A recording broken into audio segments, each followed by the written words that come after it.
Hello, friends, and welcome to Awoken Dudes. A few of you have been here for the last few weeks, supporting the channel, showing me some love, DMing me, messaging me. Thank you so much. That support means the world to me. And this is the first episode of Awoken Dudes where I have sat down with another dude who is trying to wake the fuck up. Max Haddad is the first guest that I've sat down with, and Max is on a personal growth journey that is honestly quite profound to me. Max is someone I met the first night that I ever tried stand-up comedy. He pulled me aside, gave me a list of shows, people to contact, and acted as a mentor to me. We became friends, very close friends. I've had him to my house several times for dinner. Later into our friendship, I found out that he was a recovering addict. Max and I drifted apart a little bit, and the last time I saw Max before he went to prison for a year and a half, that's right, he went to prison for a year and a half. The last time I saw him before that was, I think it was a random Wednesday. I was on a jog. I lived in a not so great part of town next to an even worse part of town. I saw Max, pinhole-eyed, little disheveled, standing at a gas station. I stopped and went over and talked to him. We hugged. I noticed he had a bunch of stuff in his vehicle that he was probably going to pawn to get high. That turned out to be true. I didn't see Max for a couple of years, and in the interim, I'd heard a story about him robbing a pharmacy and then subsequently getting arrested. When I first started talking to Max after his prison release, he was trying to successfully become a YouTube gamer / streamer. We played video games together a lot and talked about life and philosophies and what he was doing to enhance his life. At that time, I honestly had no intention of interviewing Max. What changed my mind about talking to him on camera was when I realized he had a hidden YouTube channel. He did not tell any of us, or at least me, he didn't tell me about it, where he was sitting down, talking head style, just like this. You, me, the camera, the internet, and he was opening up about his struggles with addiction. He opened up about why he robbed the pharmacy. He told the story of robbing a pharmacy and going to prison for his first YouTube channel. He'd already amassed a tightly knit community by the time I found out about this channel, and his vulnerability, his honesty, his self-reflection, his constant growth, his pursuit of justice and reforming the criminal justice system on his YouTube channel. Once I saw all of this, it was a no-brainer. I needed to get Max to sit down and to talk to him on Awoken Dudes. He was not the first person I actually interviewed for the channel, but I felt like after I'd interviewed 3 or 4 people, it was completely apropos. It made sense that Max was the first person to have an interview released by me. I really, really hope you enjoy this. Thank you so much for being here. I really look forward to continuing to develop our relationship and to build a similar community here. Thanks for being here. Before you watch the interview, if you think you're going to like this or if you enjoyed my content so far, please do me a small favor. If you're not subscribed, hit subscribe. You can turn on notifications if you want. And also hit the like button, because that helps this channel out, that helps me out, that helps all the dudes out there who are trying to wake the fuck up. That helps in a profound way, because that gets this content pushed out to other people, and it's free for you, and it's an easy way to help out here. Thank you so much. I love your face, and I would imagine the next video I release will be me sitting down for 10 minutes or so doing a talking head before I release the next interview. So enjoy your time with Max Haddad the same way that I did. Hey, what's up, bud? Not much, man. Before today, Yes. what was the last time I saw you? When I was running and you were at the gas station? That's possible. That's what I was wondering, actually, before I got here today. Because I haven't seen you since I got out of prison, right? We just talked on the phone a couple times. I think so. Yeah. You're elusive. I think a lot of that is am, because yeah. that's how you process things. Yeah, you mean like being hard to get a hold of that way? Yeah, like hard boundaries, right? Yeah, well, I think I feel that the amount of energy that I have is a finite resource, and I I get nervous about how I spend it, right? So, like if I spend it on, and it's going to sound like a narcissist thing, but that's not what it is. I get like if I spend it on you at all, I care about you deeply Yeah. because there's a plethora of people that I am not willing to spend any energy on. So I think a lot of times when people call me, if in that moment I'm not ready to spend energy, or I'm like nervous about the rest of my day, or I feel like I have a lot to do that day, or the week is crazy, I'm not super willing to like spend this whatever arbitrary amount of energy points that I feel like I have. Yeah. Which I'm not even sure that that whole system is accurate. I think it's something I've made up in my head. Like I'm afraid that if I spend this energy, I won't be able to do stuff later. But the case has always been that when something comes up that I need to do, I'm able to do it. Yeah. Which is why I'm elusive. Well, if you removed any doubt of that system, and I was just listening to you talk, that sounds super healthy. Well, I think I don't know. I don't want to speak about a lot of people. I'll just talk about myself.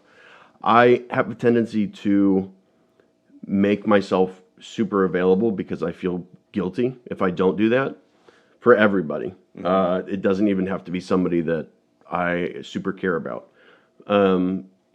And then I find myself like run into the dirt, like completely burn out, and not able to take care of myself. And that doesn't mean like a relapse and my life explodes, but it just becomes like 2 or 3 days where I don't have energy for anything other than sitting on the couch. So I found that for me to keep a consistent effort with what I'm doing on YouTube, or just consistent effort in what I'm doing like in anything, right? Whether it be exercise or as simple as like a game I'm playing, I have to be really careful about how I show up for people.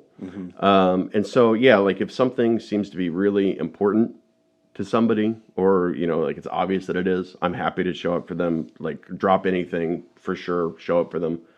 But if it seems like something like with you and I, for example, our friendship is one that we could set down, like if you're busy or I'm busy or whatever, we can sit down and pick it up wherever, and it'll be like where we left off, basically. I'm more comfortable saying like, okay, I see you called John. I'll get back to you when I feel like more of those energy points are available. Yeah. You know what I mean? Yeah. So yeah, I think part of it is a healthy boundary, like you're saying, but I think part of it too is, I think some of it's fear based, though. Yeah, I do think some of it's fear based. You're afraid of the interaction with people, or you're afraid of missing out, and that's what causes you to like expend all your energy? No, I think I'm afraid to spend the energy because I'm afraid that if I run out, I'm going to stop doing the things that allow me to be happy and productive. Yeah. So it's like I'm like terribly afraid of ending up tired, which is like something that obviously happens every day. I go to sleep every night. Yeah. Yeah. It sounds to me, if I can speculate on your feelings, Sure, go and do for the it. thing my beautiful fiance accuses me of doing all the time, telling her how she feels. Yeah.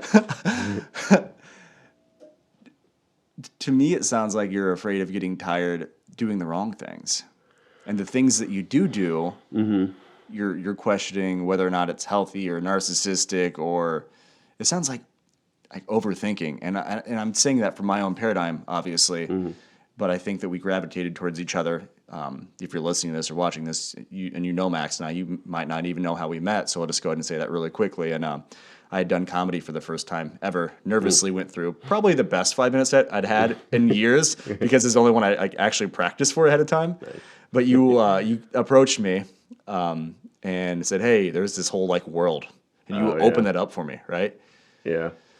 Yeah, I guess I did, yeah. Yeah, and you were someone I always found myself gravitating towards like whenever we were in social situations. We were on a lot of shows together, and that's probably just because we can't come from like similar cloth or whatever. We're cut from similar cloth. Yeah, I think so.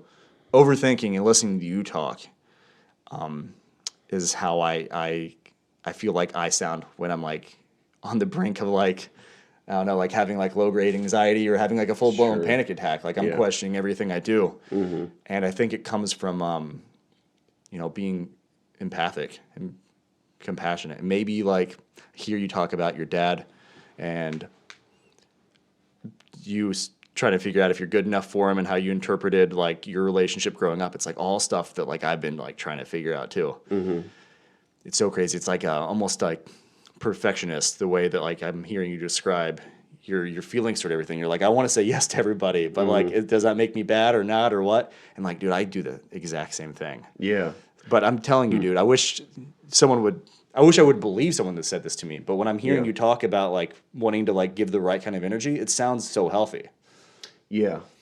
I think I am less overthinking it than it might sound like because I hear you. I mean, I think you're right. I think the origin story of that like point system in my head is one that started with a lot of overanalyzing, right? But it's developed over time and me just kind of living with that voices back and forth in my head about how I should spend energy, how I should interact with people, how I should spend my time with people, that kind of thing. It's developed into something where now I kind of just accept it. Like or at least I can step back from it, right? So I see that it's happening, right? Like I see that okay, for whatever reason, this hypothetical, today I've woken up and I'm feeling tired, right? Like I'm waking up, I don't feel like I slept very well, whatever it is. I'm feeling stressed about the day. I've got a lot of stuff on my plate. Or I feel like I do. Typically, I just feel like I do. I don't actually have that much. And so in like having that distance from it, I'm not so caught up in the anxiety of like trying to figure out the perfect equations that I can be a good friend and a good me, like a good worker. And so I'm more able to go with the flow because of that. So like, let's say my dad calls or whatever, right? Yeah. And I have a good feeling that he wants to talk to me about money.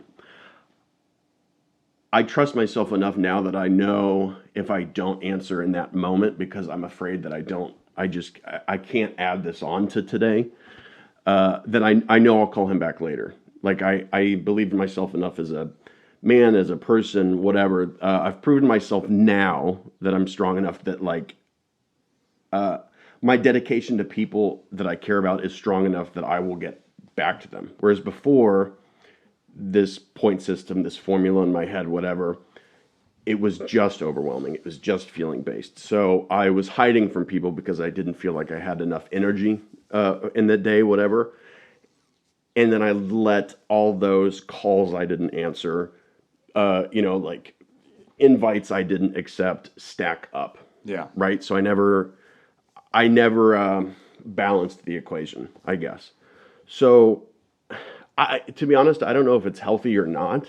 I think that having boundaries is super healthy. Yeah. Like I think putting yourself first is super healthy, depending on the situation, obviously. But most of the time, putting yourself first, making sure you're taking care of you at least, is super healthy. But I just know that any other way that I've tried to live up until now has not been healthy. So this, whatever I'm doing right now, however I stumbled into it, where I put myself first, worry about the things that I know I need to get done today, and then examine how I'm spending time with other people, whether it's family or friends or strangers. That seems to be a healthier way to approach like my impromptu daily schedule than just like reacting to a feeling. Okay, he's calling, I got to answer it because if I don't answer it, he'll worry about me. Or a good friend would answer, or my dad's calling, I gotta talk to him right now. If I don't talk to him right now, he's gonna think I don't care about what he has to say. And realizing that like those thoughts aren't necessarily founded in any fact. And I'm doing a better service to my friends and family by taking care of myself. Yeah. And then interacting with them. Does that make sense? Totally makes sense. I think what you're speaking to is kind of like the undercurrent or like the ethos of our generation. Feeling like everything is an emergency and a thing we must do. And I don't want to be one of these like parents like living up in the suburbs. It's like, it's a damn social media. Yeah. But I read 4-Hour Workweek by Tim Ferriss recently, and then I read a book called Digital Minimalism, and I, after reading the second book, completely removed social media from my phone. I have like a second phone actually now where You do it's work been stuff and then it's been less than 5 minutes a day for Yeah. the last week because I film myself daily talking about the pull to my phone and catching myself going to grab it. And I'm like, man, when I smoked cigarettes, there was a lot of times where I wouldn't even realize I was smoking. I'm like, did I just smoke a cigarette? Yeah. So I started noticing, I was like, that same pull is there with the The phone. exact same feeling for me, at least, because I used to smoke as well, and I still vape. Yeah. And I pick up my, not to interrupt you, but I pick up my phone, and I'm not even really a social media guy, but I'm like, I'll play a chess game on the phone, or I had an article open I want to get back to, or whatever it is. Yeah. And I'll pick that up the same way that I like grab my vape. It's like I'm sitting here on the couch, whatever. It's the evening, I'm relaxing.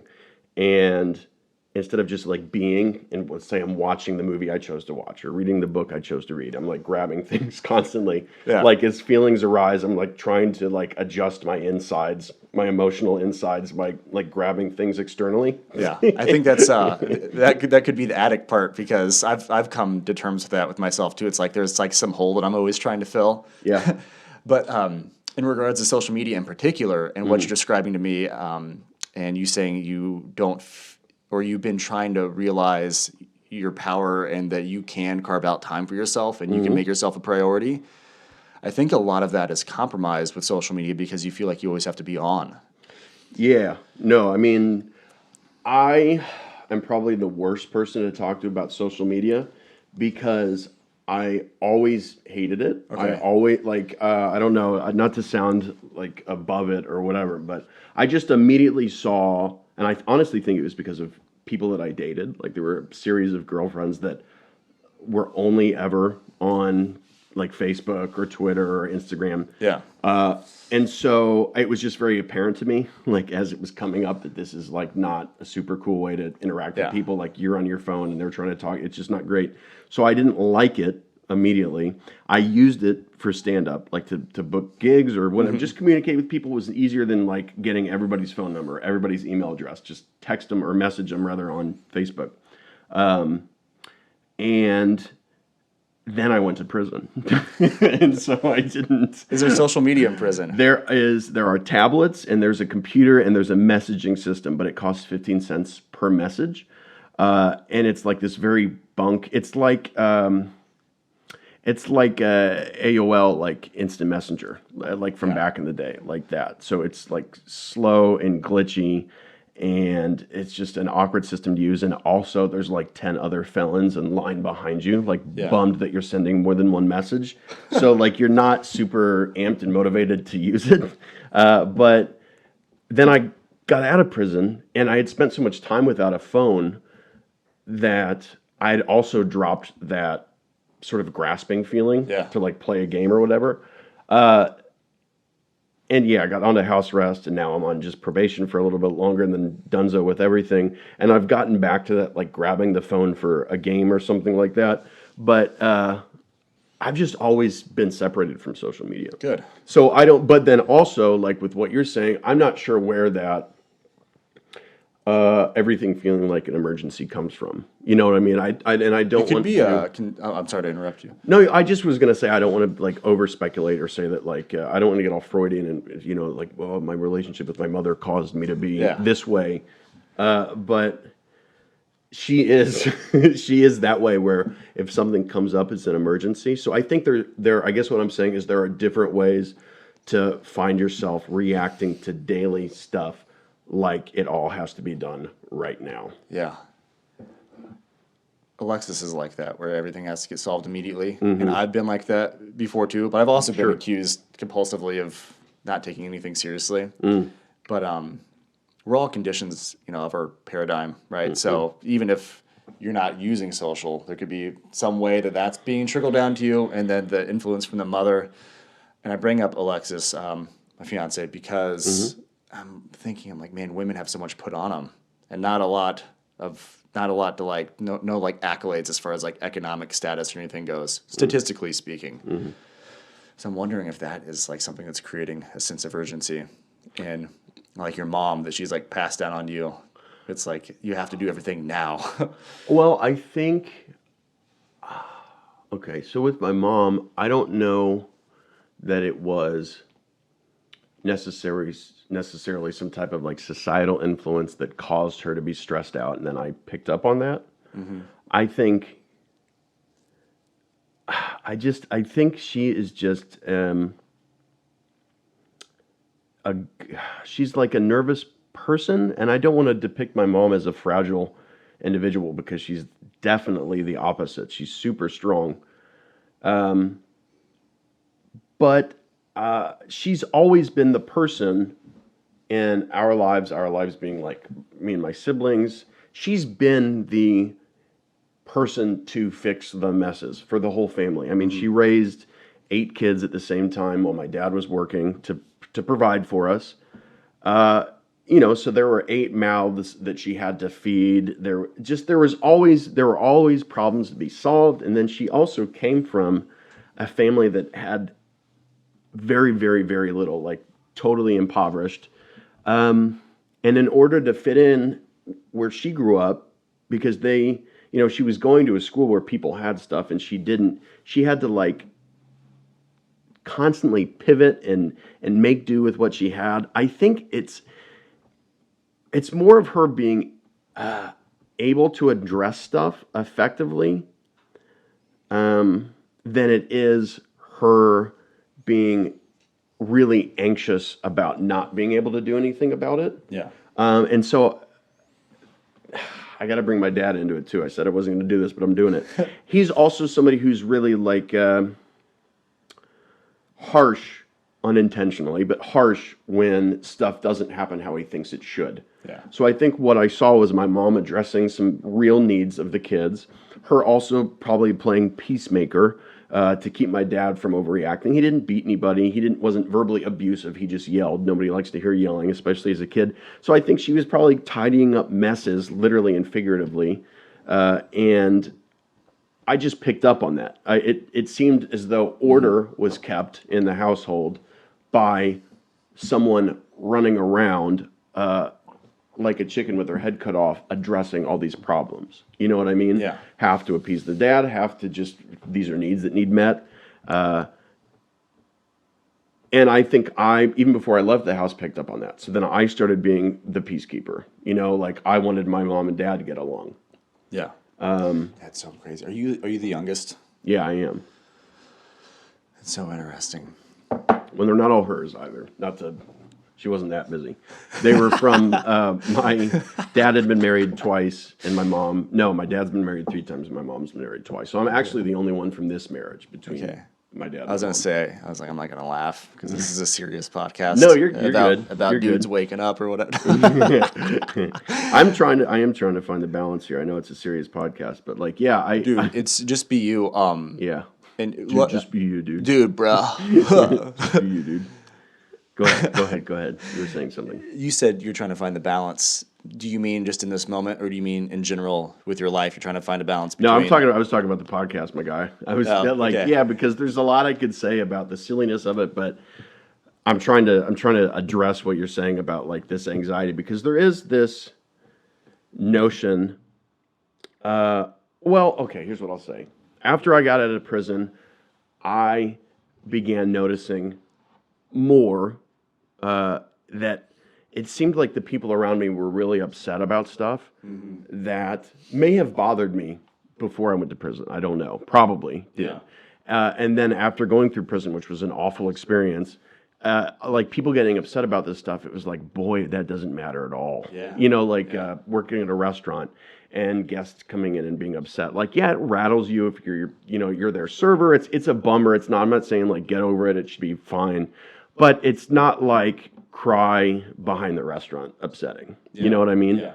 I feel that. And so I don't know where that comes from, that fragility that it seems like a lot of people are experiencing right now, because there is a humanity that survived an ice age in us, right? Yeah. There is in our genetics people that survived with nearly no clothing and sub-zero temperatures, where the only food they could get was they could eat was after they killed a 4,000-pound elephant. You know what I mean? Yeah. Like that was exclusively how you ate. Yeah. You know what I mean? It wasn't like, oh, it's a woolly mammoth week, but luckily next week is a grocery store week. Like every time that you ate, it was you had to do that. Yeah. Right? So there was no crying behind the cave. There was like, okay, either you go hunt the woolly mammoth and you beat all odds, survive Mother Nature's worst fit she's ever had, and get food, or you die. That was it. Yeah. So like that is in us, as well as this. Can you believe what Margaret said on Twitter? Yeah. Like there's that also. So I don't know exactly where it comes from. I think at the base of all reactions to life that seem aberrant, they just don't fit. I think it's some evolutionary tool that is now misfiring in 2021. Yeah. That's what I think it is. So like, these very severe reactions to daily stuff, are we viewing it as like a life-threatening thing when it's not, you know? I think there's a lot of science and biology or biologists that would say that you're right. Like you're hitting the nail on the head. We've only been living in an agrarian society, for a blip of the time we've been animals. Yep. So when Margaret says, "I don't like you. You can't go out to Applebee's with us Friday night for buy one get one," You're basically being appetizers. told you are not part of the tribe You anymore. are and you exiled. Can't. Yeah. And Which you know means you're that gonna woolly starve to mammoth death. that it took 14 of us to kill and we lost 3 people in the process. You Good gotta- luck doing that shit on your own. Yeah, right. You have to, or you're going to die. Yeah, and that's exactly what I was about to say. Is I think that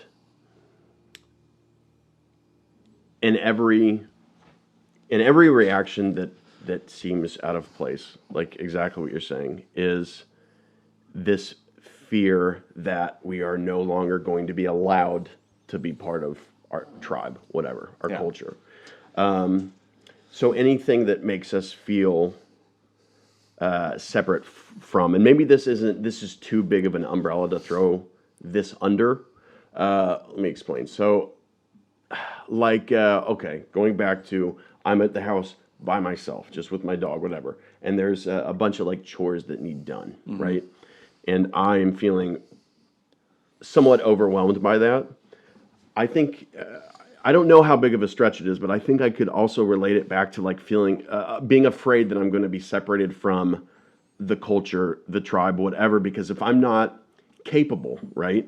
If I'm too inept to take care of my daily needs, how am I ever going to measure up adequately to belong, right? Yeah. So I do think for me, a lot of the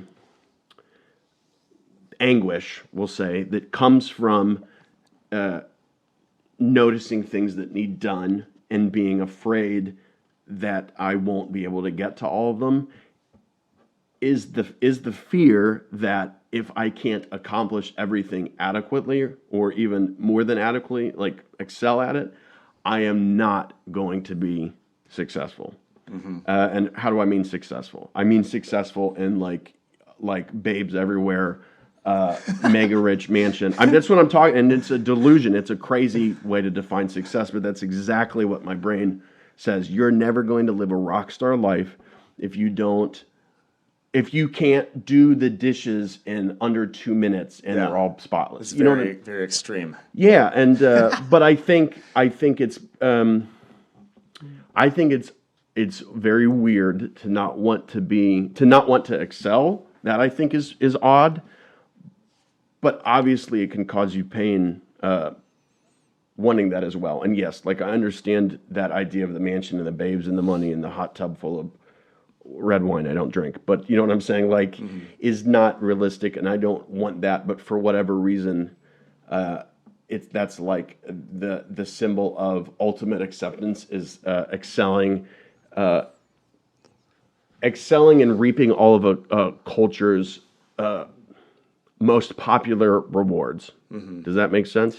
I wish I could articulate the name of what you were describing, but there's a certain syndrome where I've got it, baby. right, me too. Me too, honestly. I'm working through it, but it's let's say you're working out for like 3 days, and in your brain you're like, I'm gonna get that six pack. I'm going to live the life, get the babes, all the things you're saying. But then the fourth day you don't work out, and there's this like it's like this momentum of failure.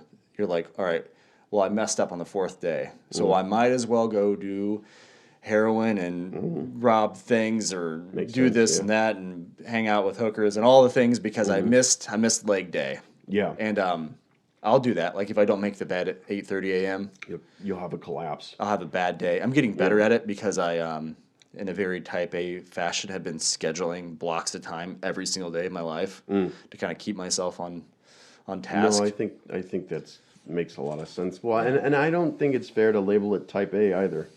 Yeah, Because I don't think you mean type A in a good way. I think you mean it in a pejorative way, like what a dickish thing to do. But the truth is, you've just found that the other way didn't work for you, so you're trying something else that seems to be doing better. Yeah, I don't think it's fair to label it that way. Right, dude. And what you and I are both saying about the monkey brains, the lizard brain, we all still have that. For sure. During times of war, it's been noted and statistically analyzed that depression rates actually almost completely drop. Yeah, they almost go away. Like people are unified by something. Yeah, you've got a purpose. Yeah. And in the book *Sapiens*, there's one of my favorite lines in the book is, "We didn't tame wheat; wheat tamed us." Yeah, well, it's this. It's you know what the theory is. To go with the stereotype, nobody get upset or whatever. I don't care. Asians are so much more productive than Americans is because they were tending to rice paddies, which are year-long plots, and you have to wake up way earlier and go to sleep way later, which is, in America, we had wheat fields, other places too, but I'm talking about America. We tended to them, you could wake up and tend to them later, you could go to sleep earlier, and in the winter, you just bunkered down. You just ate a lot of food and laid in bed with Ma. That's it. So there is a theory. I don't know how falsifiable it is, but that's why. But go ahead. Yes, wheat tamed us. But that's I think what they're getting at there. When they like your culture is defined not by what you did, but what you had to do. Yeah. Well, as you know, from doing comedy and just being a human on the internet that's living today, if you do any kind of dive into culture, try to define it or understand anything, you're going to get this canceled. This is the second episode of this podcast, and it's done. Yeah, it's on fire right now. Yeah, it's goodbye. It is, dude. It is interesting. I talked about depression rates, and that came from a book called Tribe. And I think there was a portion of that book where they're talking about fishermen that would get their yearly salary after they'd get done with their big haul, like they get paid at the pier. There'd be 5 months of just awesome times in the village, and then the next 5 months would be just dire. You know? And who wrote Tribes? Sebastian Junger. That's what it was. Okay. Yeah, it's. We're not designed to live the way that you have to live in this culture and society, in agrarian culture. Yeah. We're not designed to thrive that way. Yeah. Well, do you think that we're designed to live like let's rewind. When was agriculture invented? 200 BC, something like that. Is that accurate? Mesopotamia, right? Yeah. So I think 500 BC, maybe it's a little bit before that, but. Are you able to look stuff up on the podcast? Is that allowed? If it's not allowed, don't break the podcast rules. No, you're. But okay. I don't want to get this wrong. That's an important thing to know. Literally, when was Mesopotamia? Well, when was agriculture invented? Yeah. Let us know in the comments.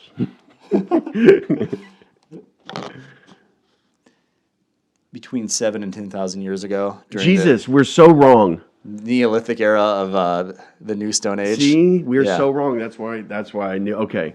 I had a feeling that it was way earlier than that. Yeah. So by 8,000 BC. Yeah. So let's rewind to 8,000 BC. Can we live that lifestyle? Can we live because I don't think we were getting 100% of what we needed. Well, and that's just agriculture. So is there animal husbandry and domestication in 8,000? No, there wasn't yet. I don't know. Doesn't that seem way harder than just planting seeds and growing them? Domesticating animals? Yeah, domesticating cattle and having them buck. Yeah, I guess if you have a fence, it's not that hard, right? Yeah, I guess they're going to get bored eventually. You kill them. You eat those first. Yeah. Okay, you're right. It's super easy. Dogs super that weren't. if you remove any kind of empathy for life, it's pretty easy to get stuff done. It's like the Louis C.K. thing. It's like if you yeah, have the no Egyptians. disregard- How do you build a pyramid? You just throw bodies at it. Yeah. Yeah, exactly. So if you get rid of any regard for For human animal life, just- honestly, just Yeah. put 10,000 of them in a box. We'll figure it out. which I mean, kind of about like being in prison, free labor. I watched one of your videos. Oh about, yeah. It's like, why Well, would it's you? not totally free. It's 12 cents an hour. Yeah, it's like so- why would you pay an arborist $10 an hour when you can pay? Yeah, an I inmate mean- 7 cents. Exactly. What if it takes 10 inmates? Well, that's still $1.20 compared to this one dude being $10 an hour. Yeah. Okay. So what was the question? Sorry, because I could go on. We're talking about labor. I Yeah, want to. no. But do you think? Okay, so 8,000 BC, could we deal with that? You know what I mean? Like, yeah. So we're not well adjusted and well adapted. We'll say to today, right? Yeah. 2021. But could we do 8,000 BC? Could we do planting seeds, growing crops? And then I think hunting was probably also still important. I can't imagine that it was Yeah. totally not a thing as soon as, so what, 8,001 BC, 8,000 BC arrives, and they're like, hey guys, check this out. No more hunting. We're done with it. Like it still Yeah. was a thing. What about that? Could we do that? Yeah, I think we could. I think there's a lot of arguments to be made as to why like sometimes poorer people are the happiest people. Because you're just living your life day to day, and just getting through the day is cause to celebrate at the end of the day. Me on a Wednesday, I'm like, oh God, I hope I have enough for my car payment or Is that whatever. accurate? Poor people are the happiest people? What level of poor are we talking Well, about? so happy isn't something that you can define, right? Like Right. it's not a measurable thing. But I've heard it before that people say that the poorest people in the world are the happiest, and I would speculate, and I've heard others speculate that that's because you have a defined purpose every day, and it's to get through hard shit together. Yeah, right. Like Okay. Maslow's hierarchy, when you think at the top of the temple, which a lot of us are actually at. We're at this place where you can have self-actualization and realization, and you can kind of start to question, who am I? What am I doing? What the hell do I want to do? And that's where art comes from. But it's also terribly lonely at the top of that pyramid, right? When you have all this time to sit and think. And it comes from all the luxuries we're afforded, having an apartment, having air. Right, yes. Yeah. Well, I definitely don't think humans are well suited to having everything that they want. No. Our bodies don't do well with too much. Yeah. You know what I mean? Like Yeah. we gain weight when we have too much, and the weight isn't good for us. Obviously a certain amount is, but I think the people that are benefiting from gaining weight are the people that didn't have enough weight before. You know what I mean? Or cold climates, things like that. So yeah, I mean, we're definitely not. Whatever the origin is of humanity, like the splitting off from our ancient ancestor, and a monkey had a baby and it didn't have hair. Obviously, that's not how it happened at all, and it wasn't a monkey. But you know what I'm saying? Well, It wasn't, dog. It wasn't. Well, let's say okay. When that happened,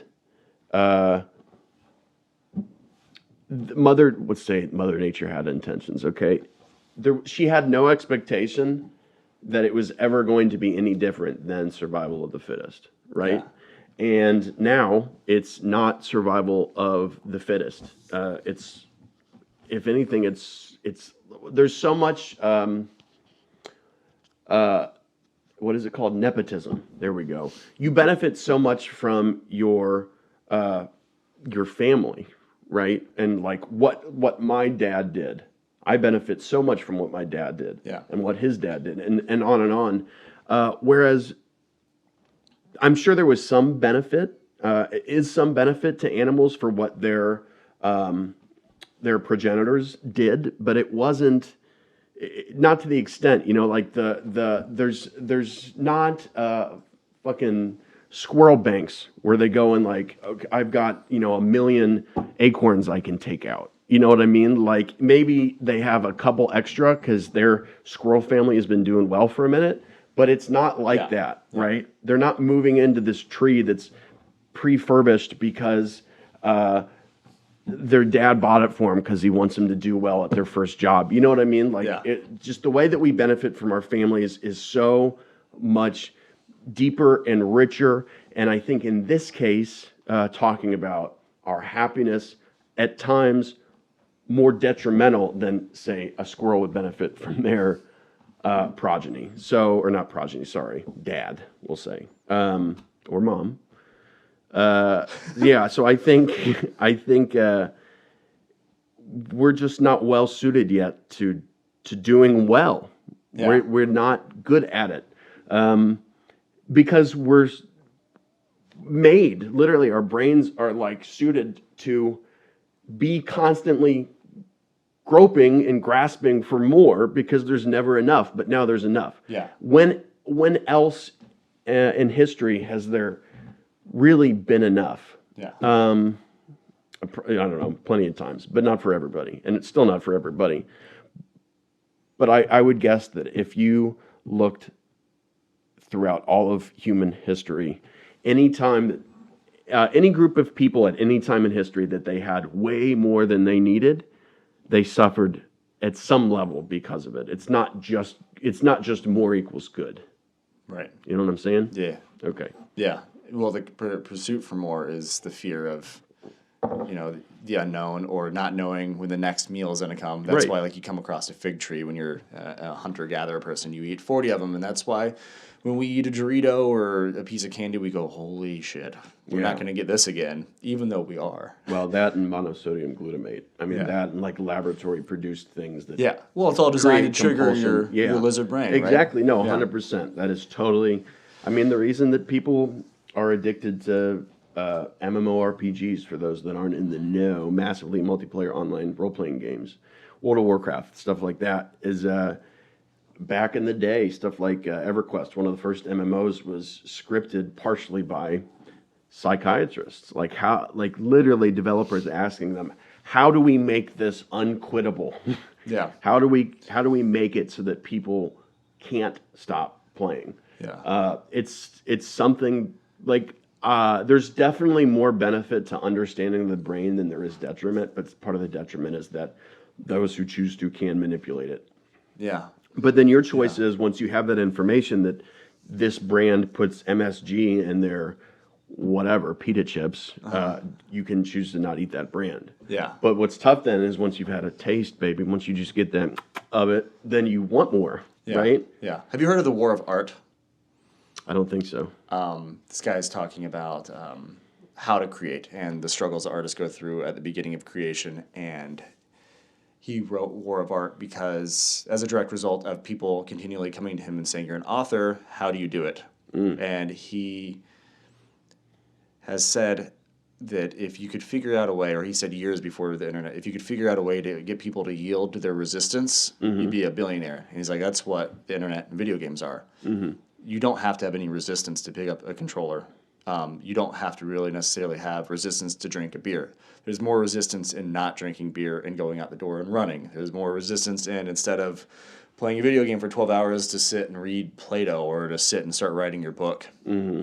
So all the struggle to do big things and to do work on your own comes from breaking through that resistance. Yeah. It's completely unnatural to sit and break through resistance and do hard things too. It used to just be built into like how we are, The or how good we. thing was the thing that you, Yeah. you're right. Yeah. Yeah. That's interesting. Yeah. If you can think of his name at some point. I'll send you Put links it, yeah. afterwards. Yeah. Yeah, I don't know why I can't think It's of his okay. name. It's no big deal. You don't have to Google it Yeah. right now or whatever. Yeah. I want to. Yeah, go ahead. Go ahead if you wanted to ask some. I was going to, yeah, go. I want to. I want to just talk about biology and theorizing on human evolution, but I also want to, because I think it's very interesting. Sure. Your story, and more particularly your first YouTube video where you opened up Thanks. about your experience and what led you going to prison. Sure. Do you mind No, not at all. recapping that? Tell me. I don't think you told me that you started another YouTube channel. I somehow saw in a comment or something on a gaming channel, or I was looking you up for some reason. I was like, oh, Max started a very, very transparent and vulnerable and, in my opinion, very courageous Thanks. channel where you talk about your experiences and how I see it, and I'm sure you'll go into this, but from where I'm sitting, I see it as this like kind of like beacon for other people that have had similar experiences, and you're trying to like cultivate this community around people that are working through your life. So if you could like kind of just give that story, you know, Yeah, what led for you sure. to getting arrested and the infamous CVS and all Yeah, that. Yeah. for sure, man. So the well, let me just I'm not going to tell you about the YouTube stuff. I'll mention it, but I had struggled with addiction since I was basically 14. I'm not going to give you the whole story just because it's a lot. If you want more, not to self plug, but you can find it on my channel. Lot of videos. A lot of them are like diary style. They're great, Yeah. honestly. Thanks, man. So I got arrested for the first time when I was 14 for possession of marijuana at high school.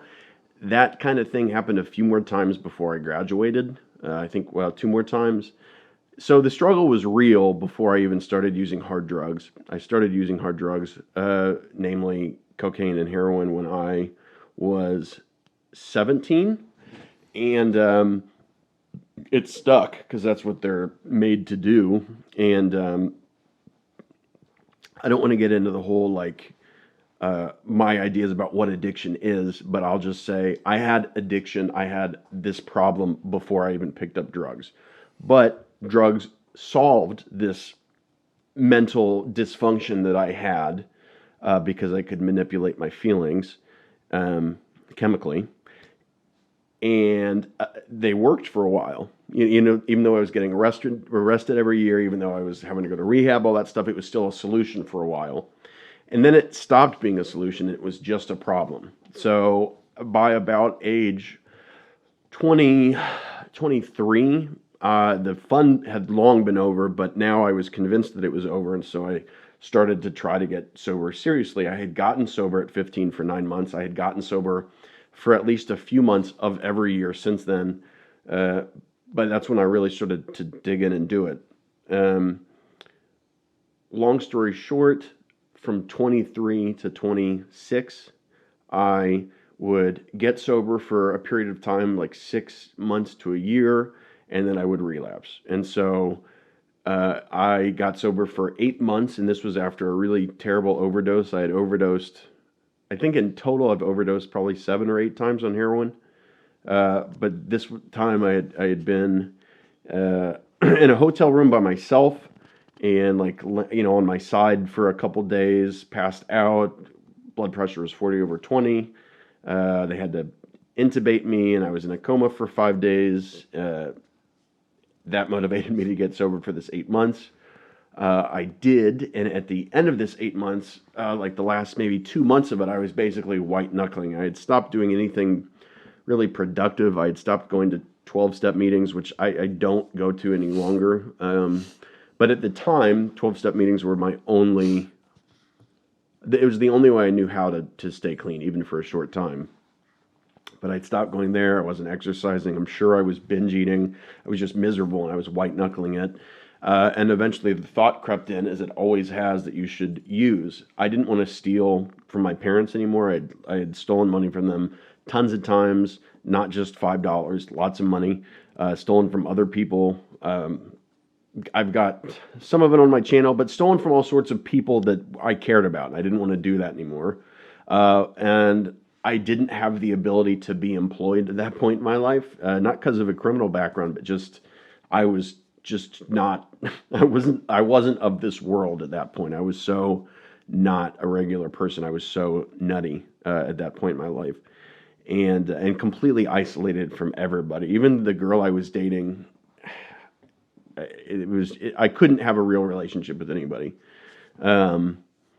So I got it in my mind that you should rob a pharmacy. I don't even know how, really. I think I probably just had the thought, like, pharmacies have drugs, and then I literally Googled it. I don't want to give anybody too much information about it, but, I started researching how hard it would be to break into a pharmacy at night, with some power tools to either remove the safe entirely where the drugs are kept or just drill in, like remove the bottom of the safe and take them out.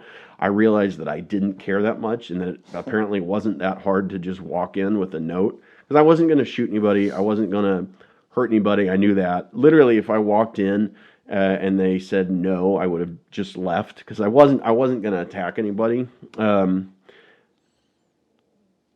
and that might have been different. I'll say this. I'm not really a violent guy, but I wasn't, it's important to note that I wasn't withdrawing. I wasn't sick trying to get well. I had been sober for 8 months. So I was going nuts based solely on the thoughts I was having about wanting to use and wanting reprieve from this angst, this awful feeling of just being in my own skin.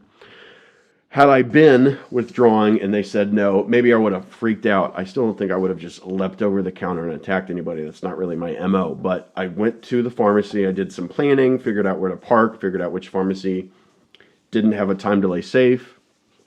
Went in with a note that said no cops and had a list of drugs on it. Sorry, I'm leaning back and forth again. It said no cops and it had a list of drugs on it.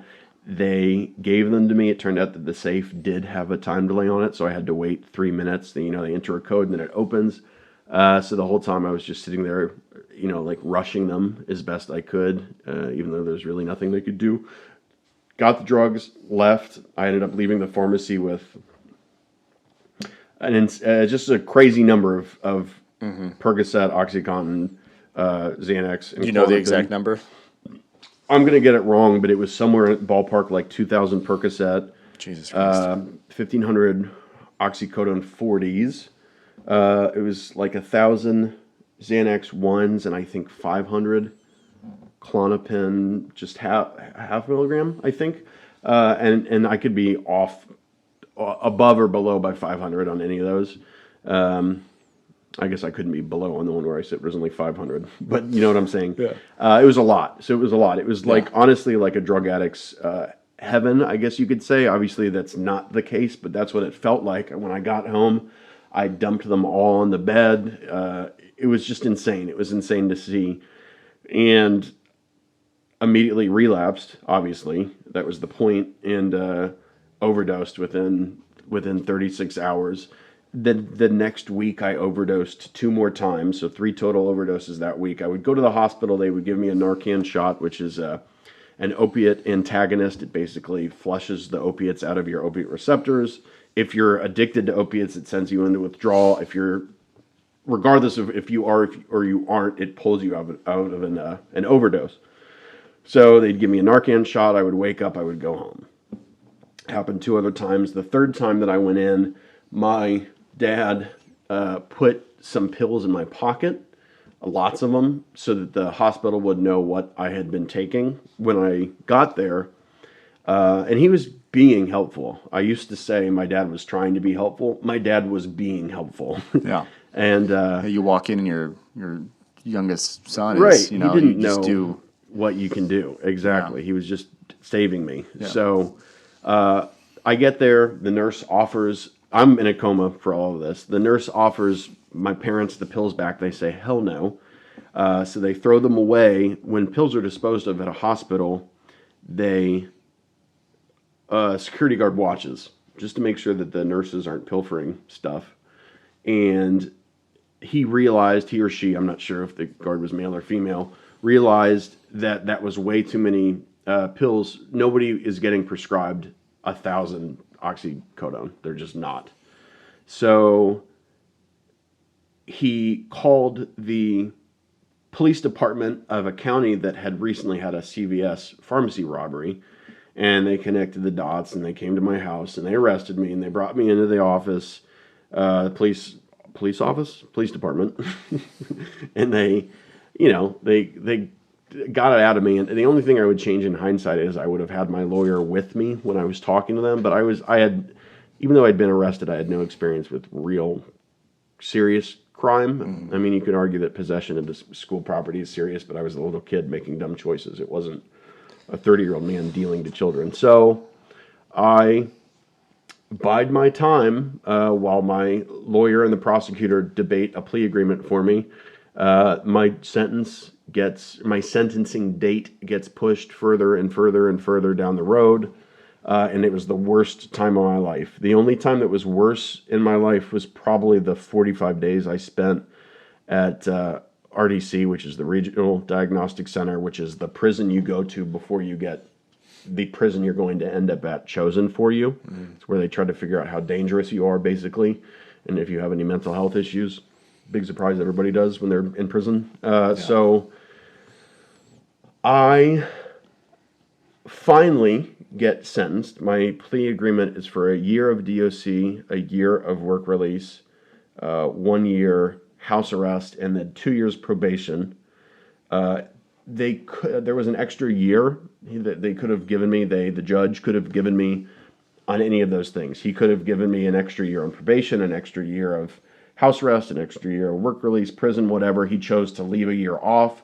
It was suspended time. If I screwed up in any of these areas, they could put me back in prison for a year, work release, all that for a year, whatever they chose to do. But that was some leniency in his part. So potentially I could have done 2 years in prison, all that. But per the plea agreement, unless the judge out rejected it, I was going to do that year in DOC, which is what I did. I'm not going to, I don't know, we can talk more about prison if you want. But the biggest feeling I had as soon as I was sentenced was relief, to be honest with you. Because that time leading up to prison was such a nightmare. It was such a nightmare of trying to get clean, realizing what I had done to my life and the people around me, being so miserable because of it. Full on panic, and massive, like, should I just kill myself? Depression out the wazoo, and finally being sentenced was, like, at least I knew what was ahead of me. There was no more gray area. Like, yes, I wasn't sure what prison was like, but like, okay, now I know. It's a finite amount of time. I can set it in my head, and we can move along with this. Yeah, the uncertainty was removed. Yeah, exactly. Man. Yeah, so. I mean, I hate when people say, "Can you imagine?" or "I can't imagine." I'm like, well, you sound very boring. I'm lacking creativity. Like, I can totally imagine, but I don't like imagining how awful that must have been. It was bad, man. I mean, it was just tore my whole family apart for sure. Yeah, I mean, maybe rightfully so, because you robbed a pharmacy. But at the beginning of this story, I hear you talking about having weed in high school, and there's a part of me that can't help but to think and to know and to see stats from other parts of the world where, if you legalize drugs, a lot of addiction goes away. Yeah. I wonder how much have you thought? I'm sure you've thought about this a lot, especially in prison. How much do you think of your addiction is fed by shame? Fed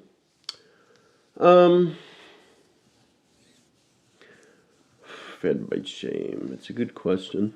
Yeah. That's a good question. Good job, John. Yeah, no. If I'm being honest, maybe initially.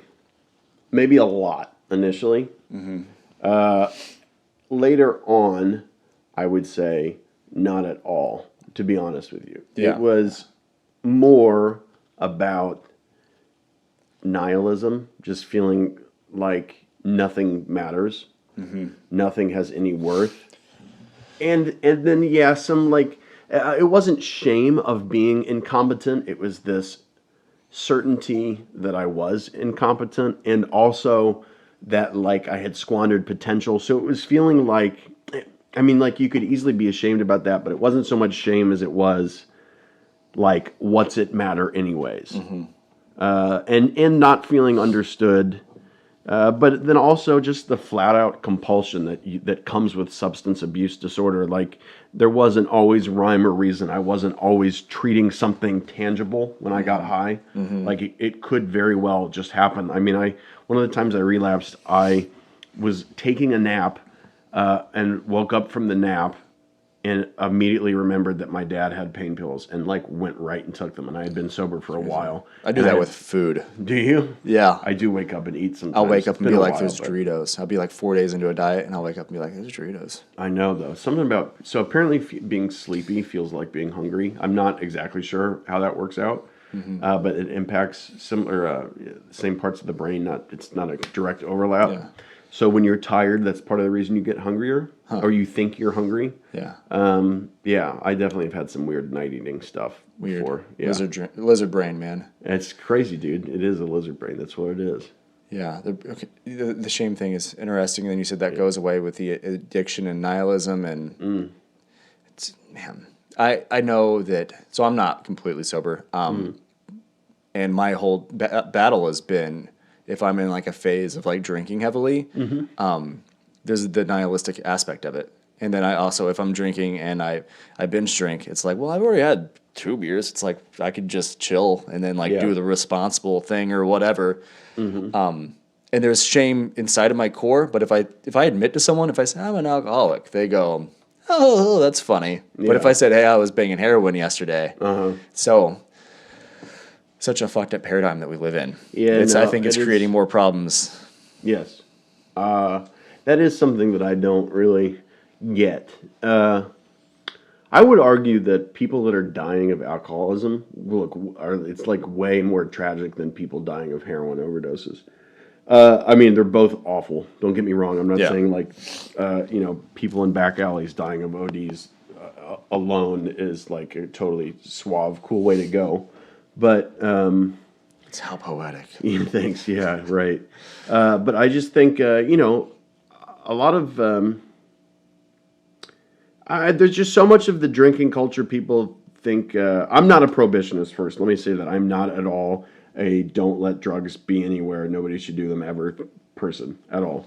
But like for whatever reason, people are way more connected to the partying, like whoa, college aspect of drinking than the guy who's lost his family at a halfway house who is 100 pounds overweight just from water weight and is yellow and can't not shit his pants. You know what I mean? Yeah. And is like dying within the week. There's nothing he can do about it. Yeah, we just pretend like those people don't exist. Yeah, it's just, I don't know. And I think it's, there's something,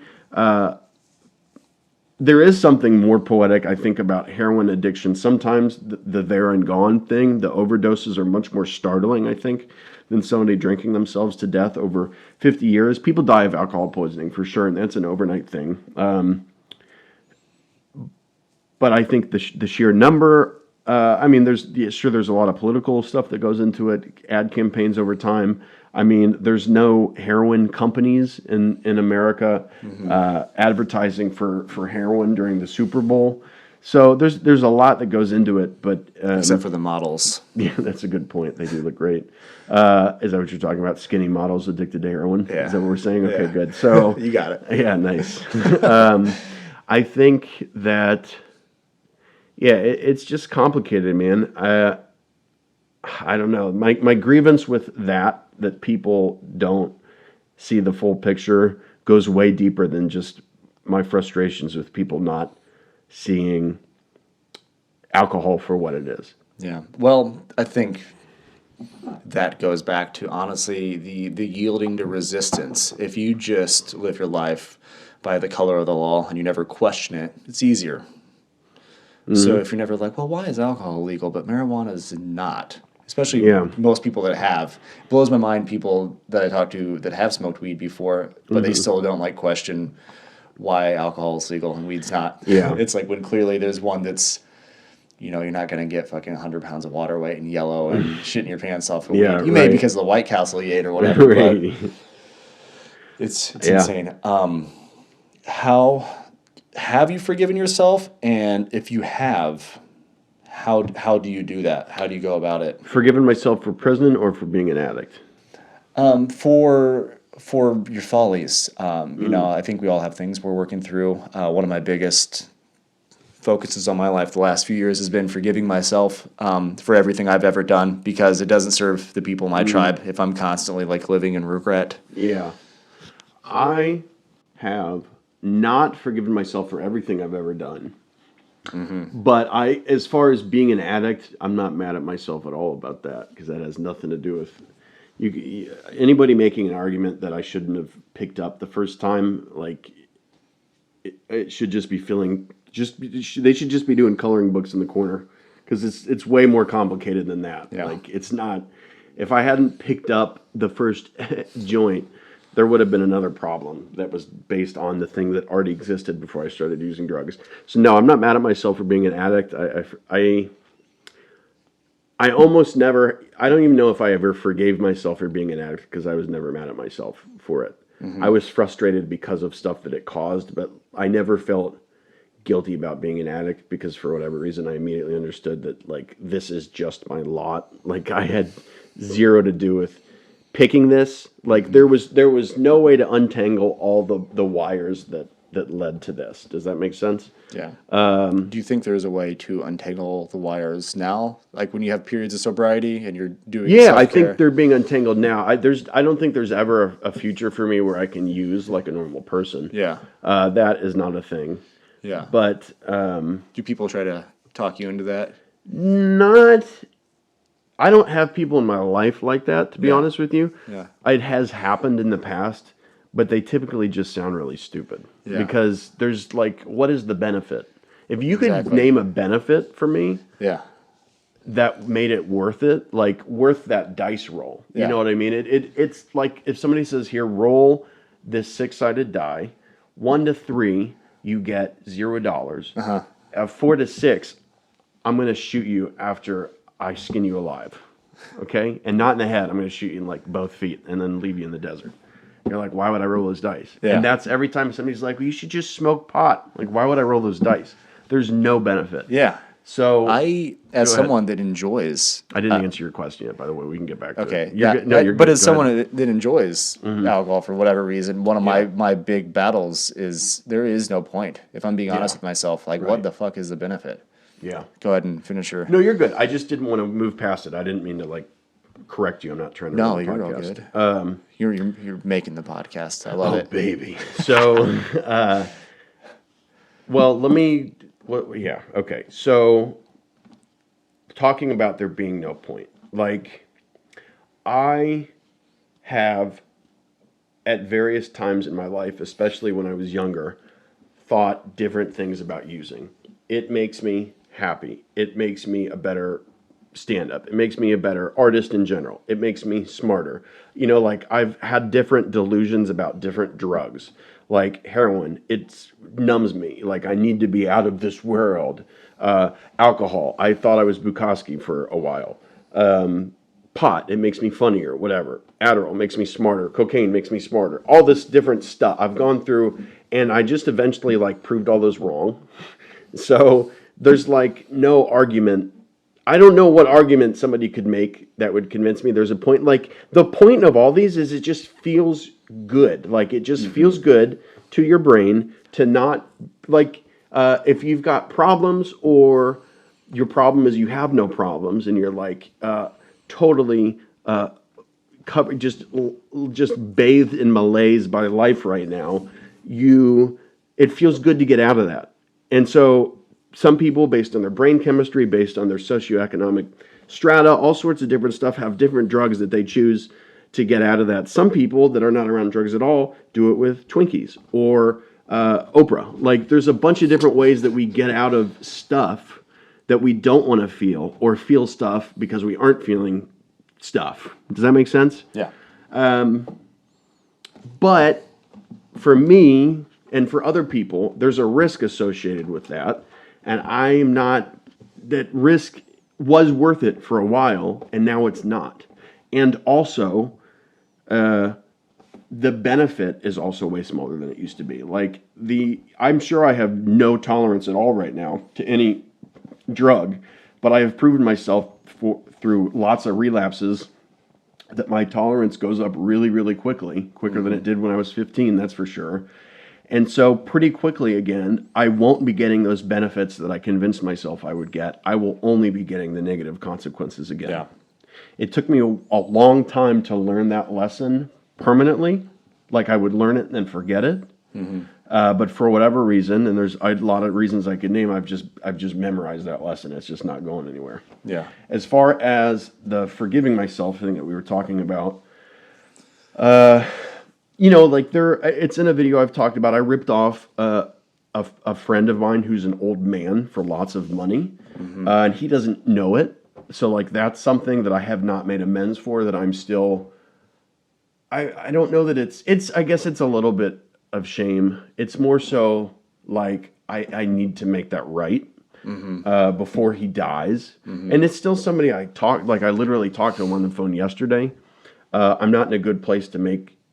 I literally couldn't make amends financially right now. Like I couldn't even make a $20 payment to him once a month. Maybe I could do that actually. So it really has to do with working up the courage to tell him, hey, this is what I've done. Because it wouldn't feel, I don't know. There's probably some version of making an amends where I didn't have to tell him what I did, but I don't think that's just not really how I roll. Yeah. I need to tell him what I did and make that amends. Other than that, there's really no shame. It's all like more so feeling like wasted time. Like I wasted time with my parents. Like my parents are a finite resource. They will be gone eventually. They will be completely depleted and non-existent. Yeah. And so like making up for that by being a better son today. You know what I mean? How did I forgive myself? Yes, that too. I mean, I've paid my fucking dues. That's how, to be honest with you. Yeah. Nobody got hurt worse by this addiction than me. That's the thing, too, is it always made me really mad when a girl I dated, lots of them did it, but one, and you know who I'm talking about. We're not going to say her name on here because it's not a nice thing to do. But when she would make it about her, and like I never denied that she had lots of pain because of me being an addict. Yeah. And I'm not going to say that, well, you knew it going in, so it shouldn't matter. That's not a fair argument either. But she had a tendency to not understand how unhappy I was about what was happening. Yeah. You know, like people would see me high. Some people, my parents didn't do this, see me high and be like, well, he got what he wanted. Did he? Because I didn't. You know what I mean? I don't know That's who an you're talking interesting about. perspective. Yeah. I didn't want to be high. I didn't want to be wasting my life. I didn't want the people around me to be disgusted with me or afraid of me. You know, like I didn't want that. I didn't want any of the bad stuff to happen. And after I was 22, 23, I didn't want to be high. I didn't enjoy being high anymore. And it's an odd thing to say, like, sometimes my brain liked it and I didn't, but that's a real thing. Like, I remember talking about, you brought it up at the beginning, the day that I saw you when you were jogging and I had just bought heroin nearby.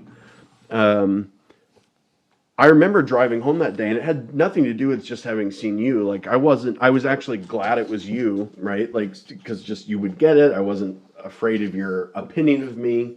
And I also knew that your opinion of what was happening would actually be more understanding than a lot of other people's. But driving home, like, I used all of what I had just bought, which was not an inconsiderable amount. Like, it was a substantial amount of heroin. And I wasn't high. Like, I was high enough to have difficulty driving home. And that was it. Like, I didn't feel happy. The only thing I felt was like a little anxious because now everybody knew what had just happened. Like, I had disappeared and I was going to come home with pinpoint pupils. And that's it. You know, like that was it. That was the extent of it. But my brain had, was like convinced that was what it needed. So I gave it what it needed. I did, $200 worth of heroin in 15 minutes. And then I was a little anxious, a little sleepy, and nauseous. And then everybody was mad at me. So it was just like, it had long since stopped being what I wanted. So it's a lot easier. It became a lot easier to not feel ashamed for the things I had done when I also placed myself in the victim category. Yeah. I have to be careful to not personify addiction too much. Like, it's not like we're all a victim of this monster addiction. Did that rhyme? It might have. But it just is. Like, it just is. Addiction just is. I just happen to have it. It's unfortunate. And it hurt a lot of people. And I don't often bring up that I firmly believe it hurt me worse than anybody else. Because of how deeply it's hurt my mom and my dad and my siblings and other people too. Like, it's hurt them deeply enough that it doesn't need to be a pissing contest. But when it comes to anybody trying to assert, and I know you're not trying to assert, but trying to assert that I should maybe feel some shame and remorse, it's like, you have no idea what remorse is, motherfucker. You know what I mean? And obviously I don't know this hypothetical person. Maybe they have a great idea of what remorse is. But, like, trust me when I say I have felt bad about what I did. Yeah. And I don't care to anymore. You know what I mean? Yeah. So, I think it's healthy to acknowledge the remorse and to like have the moments where you're like sitting in the cave with the shame. So that way you can kind of like prevent yourself from going back. Yeah. It's crazy. If there was something, you're sitting here sober with all the wisdom you've gained in your life at this point, is there something that you, if you could be able to sit in front of the version of you that's like getting ready to relapse, is there something you'd say to that person?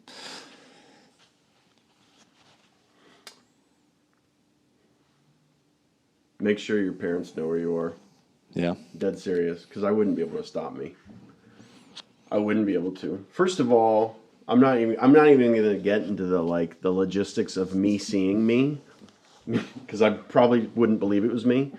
But if I knew it was me, old me would have probably asked, "What have you accomplished?" And there's no answer he would have been happy with, and used that to like spite future me. But I would just tell him to make sure that people that care about him knew where he was in case he overdosed. Dead serious. Yeah. I wish there was a magical answer, but to be honest, I'm not sure that I know anything now that I didn't know then. I just like realize it now. I just like am able to live it now, and there's a lot of mystery to it for me as well. Like I'm not totally sure why all this stuff I had at least a notion of became realizable for me. Some of it is pain, some of it is like contemplation, and plenty of time in prison to do that. Like there's a lot of reasons why, but I still know for sure if someone like myself is dead set ready to use, like they are there already, like they're about to pick up, they're going to. Yeah. I mean, it's unfortunate, it's sad, but it's a part of it. It's like asking somebody who suffers from epilepsy to not have a seizure. You know what I mean? It's just, you can't. It's the brain is not functioning how it should. It is literally sick. So I can't, there's nothing I can convey to you to like, don't catch the flu. Like, okay, I won't. Yeah. Oops, I got it. You know what I mean? There's just nothing I can do about it. Man. So what is the turning point then? If is that just something that happens to some people and then doesn't happen to others, do you think? Do you speculate on that? Or can you speculate on that? Yeah, I can. I mean, that's a cold way to say it, and I don't mean that you're being cold. It's probably a realistic way to look at it, at least from some angles, that, yeah, it happens for some people and it doesn't for others. I think that seeing it, getting to the other side of addiction can happen for anybody. But they have to believe that there is a reason. And it can be like, I'm not convinced that you can plant that seed in someone if they don't have it there. And I'm also not sure where that seed comes from, because even when I was going to use or using and desolate, there was always some connection, and I'm not talking God. There was always some connection to the grandiosity of being, right? Like just how kind of, and I'm not talking that it's mathematically incredible. I'm not that smart. I don't know the ratio of us existing to not, whatever. Just like, this is crazy. It's a little crazy. Yeah. That, like, why are we here as opposed to not here? Like, it seems like it'd be way easier for us not to be here than here. Yeah. So there was some connection, and I don't mean I sat there in a daze of opiates like, look, whoa, the universe. It's not what I mean. There was just always something, and it couldn't always be put into words, that I believed there was like there was a dimension somewhere where I was sober and happy and stuff was going well. Yeah. Like, I believed that. Even when I swore I didn't, and I didn't think it was this dimension, it was never going to happen to this, Max. And I'm not a multiverse guy. I'm just proposing it to you this way. Even when I was saying that it couldn't ever be, there was just part of me just believed that it could be. So that person has to have, I can't say what every person has to have, but I think it's very extremely helpful if they believe in themselves somewhere that there is a future somewhere where they could be happy, sober, and doing some cool shit that they want to be doing. Because I wouldn't want to get sober to be a fry cook. If you want to be a fry cook, that's badass. I don't want to be a fry cook. You know what I mean? Like, personally, I don't want to be one. If you do it to the best of your ability and love it. That's great. But I have to, like, there has to be a future where I can, like, be with somebody I love. Like, I'm talking romantically. Be creating stuff that I love. Be with people I love. Doing, you know, just, like, and also having fun. You know what I mean? Like, doing dumb shit, like playing video games, having fun. Like, there has to be a reality that I'm living in that makes getting sober worth it. Because it's hard to compete with heroin.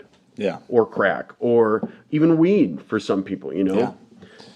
Alcohol, like, it's hard to compete with that. So they have to believe that there is a future possible that is better than that.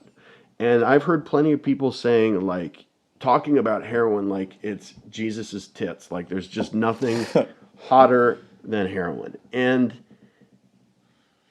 you got to have a little imagination, because it's really not that good. Yeah. It's really, here's the inside scoop on heroin. It's just really not that good. Yeah.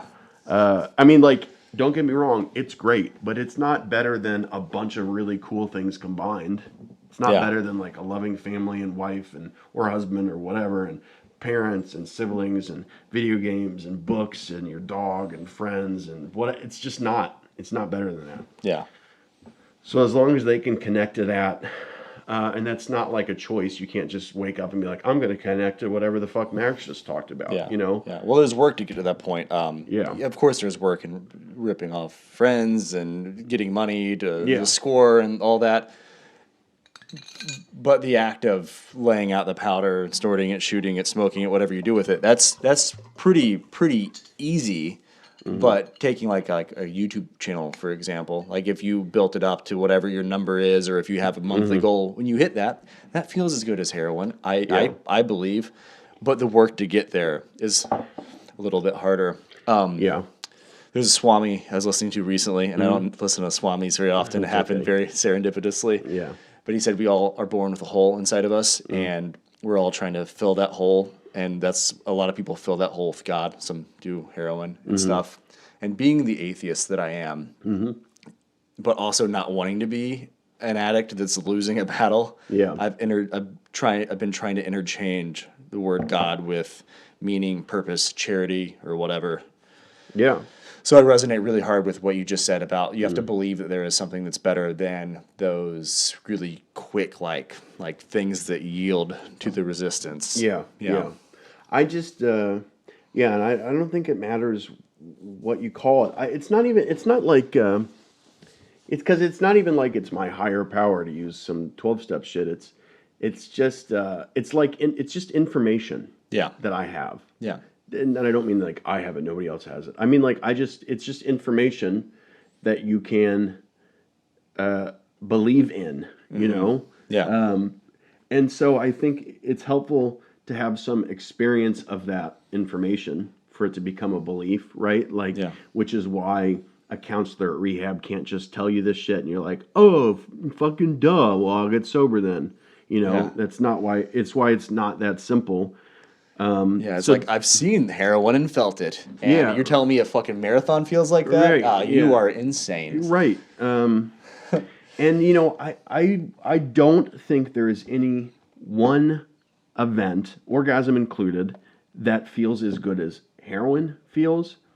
But, like, when you're thinking about heroin, it's not just that one event.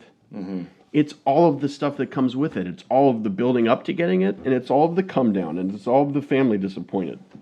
So, like any equation that you build with false numerics, you know, like if you just put heroin high versus running a marathon, like, yeah, heroin wins. But, like, there's a lot that goes into this marathon, like seeing your body change, eating healthy, feeling way better, people expressing that they're proud of you, your significant other is more attracted to you, or you're getting more dates. Like there's a whole bunch of stuff. Pride in yourself.